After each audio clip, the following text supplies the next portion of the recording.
My daughter yelled at me in front of everyone, but what I showed her made her kneel. I never thought I'd live to see the day my own daughter would raise her voice at me. Not in private, not in anger behind closed doors, but in front of a room full of people. I'm 72 years old, and I've always believed that dignity was something a mother earned through years of sacrifice. But that day, standing in the middle of my granddaughter's birthday party, with everyone's eyes fixed on me, I felt my dignity crumble into dust. It was supposed to be a happy day. The sun had come out after a week of rain. The backyard was decorated with pink and gold balloons, and the smell of vanilla frosting filled the air. I wore my favorite lilac dress, the one my late husband George always said made me look like spring itself. I had even baked a cake myself just like I used to for my daughter Emma when she was little. But times had changed. Emma had changed. When I arrived carrying the cake carefully in my arms, Emma didn't even come to greet me. She was standing near the patio table surrounded by her friends and her husband's family. Everyone was well dressed, sipping champagne and laughing softly. When she finally noticed me, her smile froze. That polite, tight expression people use when they'd rather you hadn't come. "Mom," she said sharply, walking toward me. "What are you doing here so early?" I blinked. "Early? You said the party starts at 2, dear. It's..." I glanced at my watch. 1:45. The guests nearby began to glance over, sensing tension. Emma looked around, embarrassed. "You could have texted first," she said through clenched teeth. "I told you we'd handle the food." "I know, darling," I said softly, trying to keep my tone calm. "I just thought I wanted to make Lily's favorite cake, the chocolate one with the little stars. She always loved that when she visited me." Emma sighed, rubbing her temples. "Mom, we already have a cake. You didn't need to bring another." I hesitated, my arms trembling slightly from holding the heavy tray. "It's not a problem, really. I can just..." But before I could finish, she raised her voice. "Mom, please. You always do this. You make everything about you." The words hit like a slap.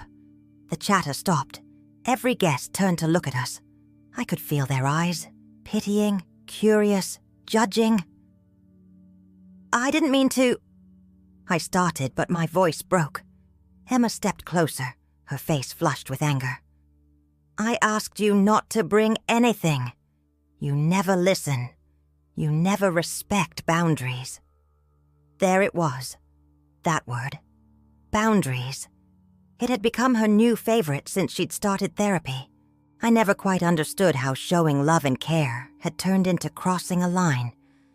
I wanted to disappear right then and there. But I stood frozen, clutching the cake, trying not to cry. The room was silent except for the quiet sound of the fountain in the garden. My granddaughter Lily peeked from behind a chair, her big brown eyes wide. And then Emma said something that tore through my heart. "You don't belong here, Mom. You make people uncomfortable. Just go home." A gasp rippled through the crowd. I saw her husband, Mark, put a hand on her shoulder as if to calm her, but she shook him off. For a moment, I couldn't move. I felt my legs weaken. My hands trembled so badly I almost dropped the cake. Someone whispered, "Oh my God." I looked at my daughter, my only child, and for the first time I didn't recognize her. The little girl who once clung to my skirt when she was scared, who cried when I left for work, who used to tell me I was her best friend. She was gone.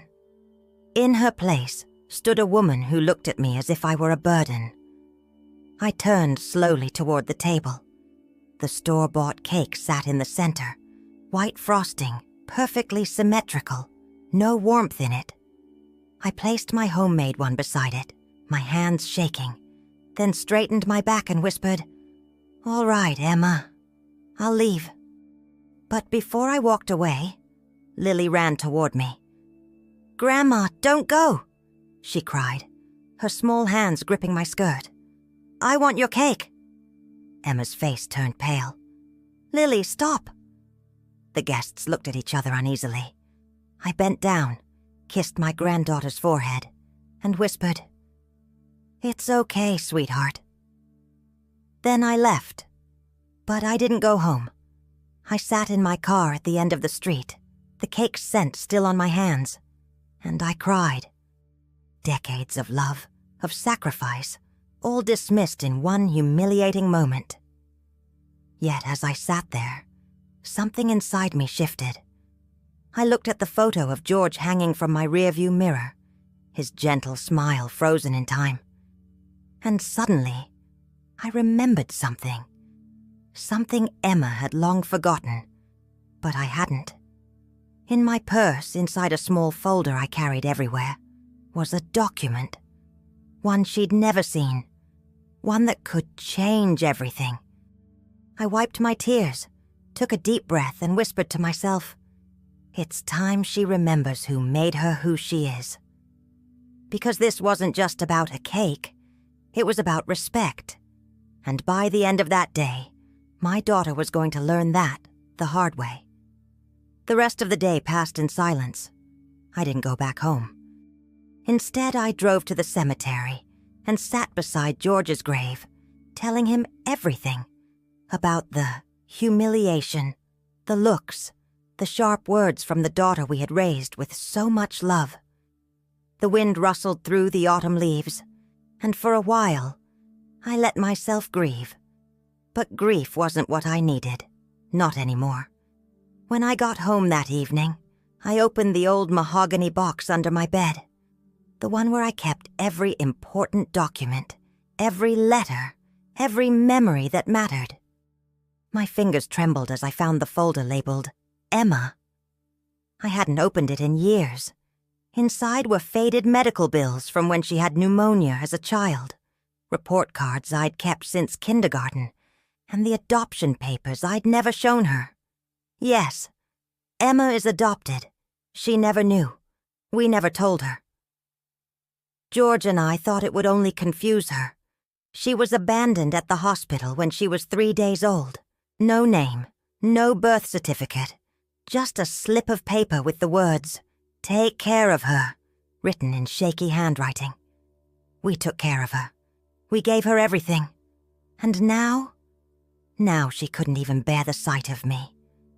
The next morning I made a few calls, one to my lawyer, one to the bank, and one more, the hardest one, to Emma. She didn't pick up, but I left a voicemail. "Emma, I won't argue with you, but I need you to come to my house tomorrow evening. There's something you need to see, something you deserve to know."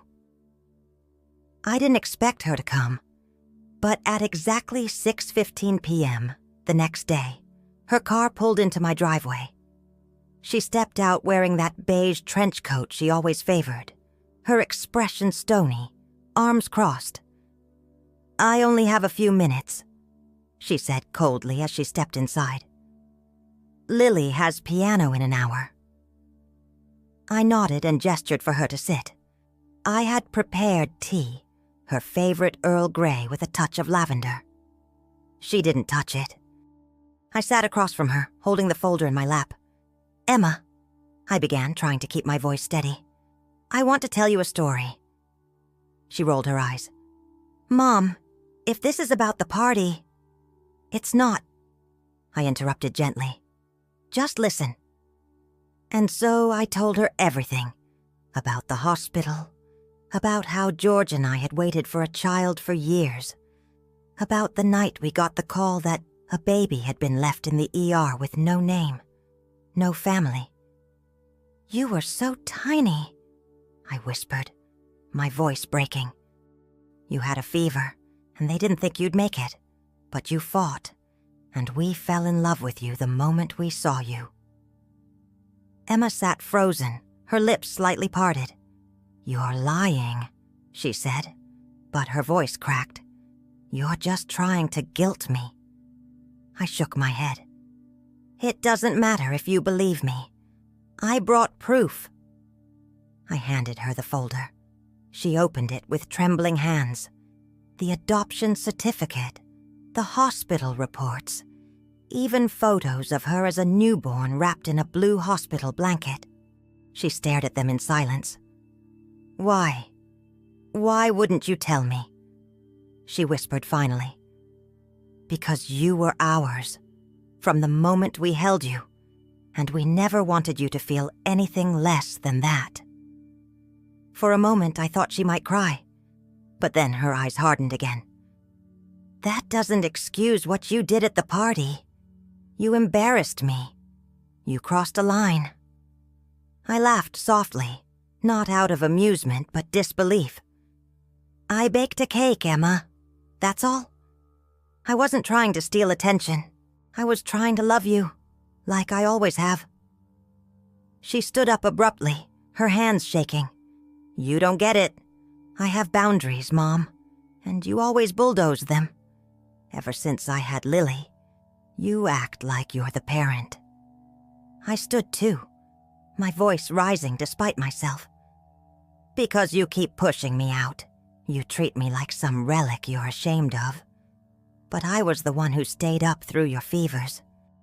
I was the one who worked double shifts when George got sick just to pay for your dance lessons. You chose that life," she shouted. "I didn't ask for any of it." The words sliced deep, and then the final blow came. "You are not my real mother." The room went dead silent. Even the ticking clock on the mantel seemed to stop. She gasped the moment the words left her mouth. Her hand flew to her mouth, but it was too late. I didn't speak. I couldn't. I just nodded slowly. "That's how you really feel," I whispered. "Then there's no more to say." She looked down, shame flickering in her eyes, but pride kept her from apologizing. She turned and walked out the door without another word. I collapsed onto the chair, the weight of 72 years pressing down on me. My hands were cold, my heart even colder. But then my phone buzzed, a message from my lawyer. "Documents finalized. Emma has been removed as primary beneficiary. Let me know when to proceed with step 2. I stared at the screen, my jaw tight. Because the cake wasn't the only thing I'd been preparing all these years. She had no idea what I still had to show her. I didn't sleep that night. I sat on the porch, wrapped in George's old flannel blanket, listening to the owls and the wind. The cold air helped me think. I kept seeing Emma's face, the anger, the disgust, and then the words, "You are not my real mother." After everything. After decades of sacrifices. After the nights I fed her with trembling hands.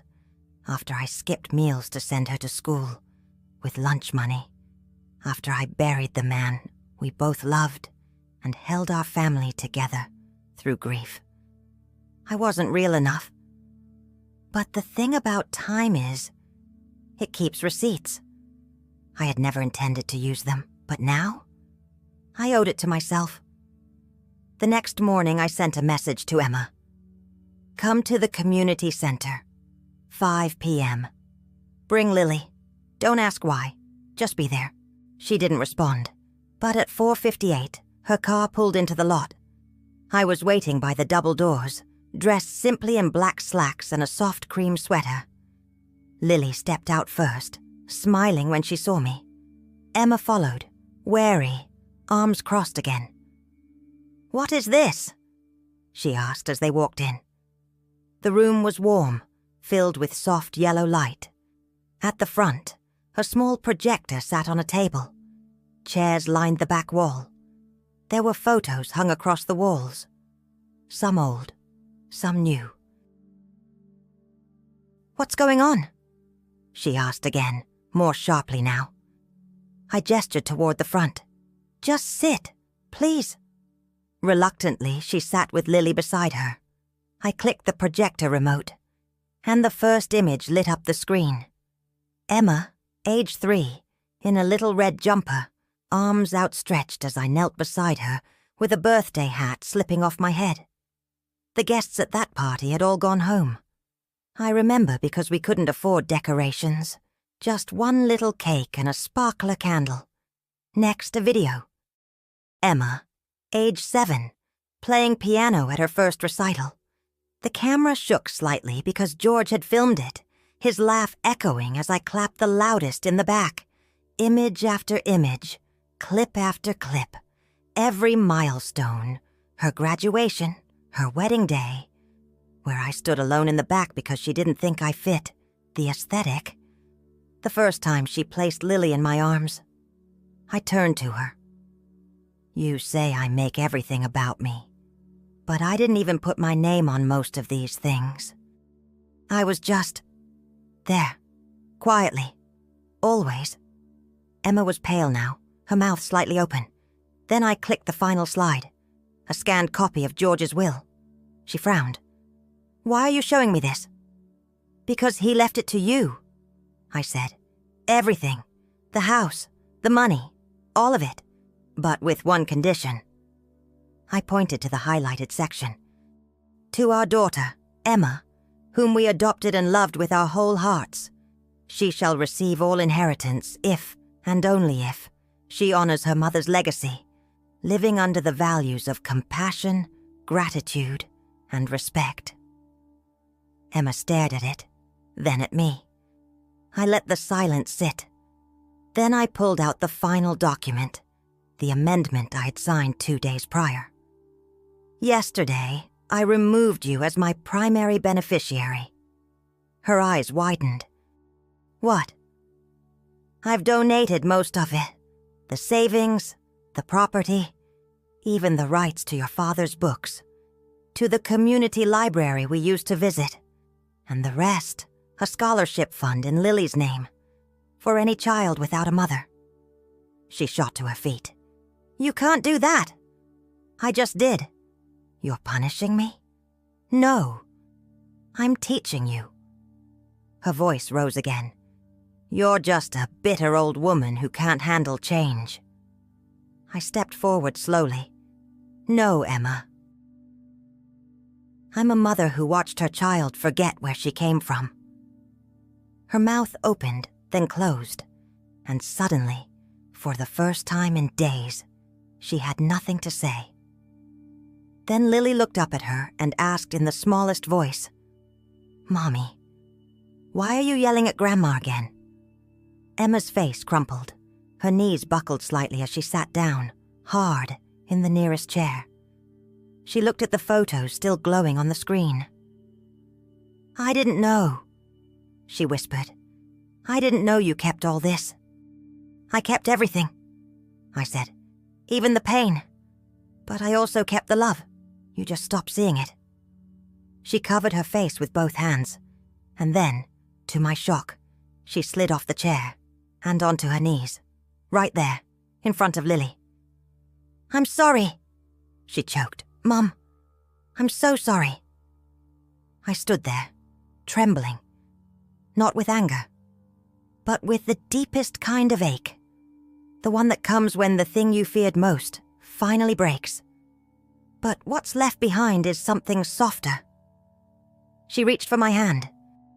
Her eyes, wet with tears, looked up at me like the little girl she used to be. "Please," she whispered, "please forgive me." And for the first time in many years, I did. I didn't say yes right away.